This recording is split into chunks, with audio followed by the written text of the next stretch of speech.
Rīgas 3. arodskolā māca metinātāju profesiju.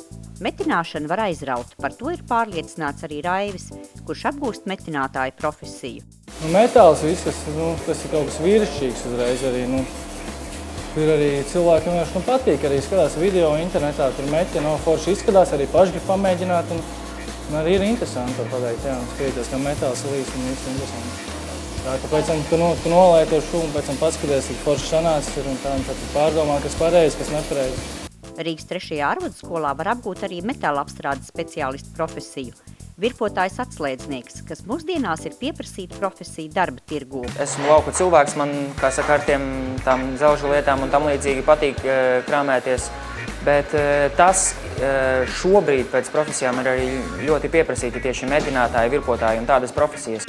Es šajā nozarē aizgāju, jo no bērnības man jau patika apstrādāt metālu, un tas ir tā kā vīriešu darbs. Tu viņā vari izcelties un parādīt, ka tu kaut ko spēji. Visiem iesaku nodarboties, mācīties par šīs nozares speciālistiem. Nākotnē cerams, ka šajā nozarē būs daudz darba vietu un ļoti labi apmaksāts darbs. Rīgas 3. arodskolā pēc 9. klases beigšanas programmā metāla apstrādātājs var iegūt kvalifikācijas atslēdznieks, virpotājs, rokas lokmetinātājs, lokmetinātājs metināšanā ar mehānisko iekārtu aktīvās gāzes vidē. Mācību ilgums 3 gadi.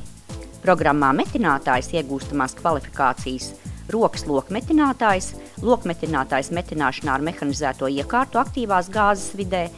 Iepriekšējā izglītība pamata no 17 gadu vecuma, mācību ilgums 1 gads. Skolā ir iespēja apgūt arī programmu administratīvie un sekretāru pakalpojumi. Iegūstamā kvalifikācija lietvedis. Skolā ir dienesta viesnīca un mācības notiek Rīgas centrā. Informāciju meklējiet mājaslapā www.3arodskola.lv.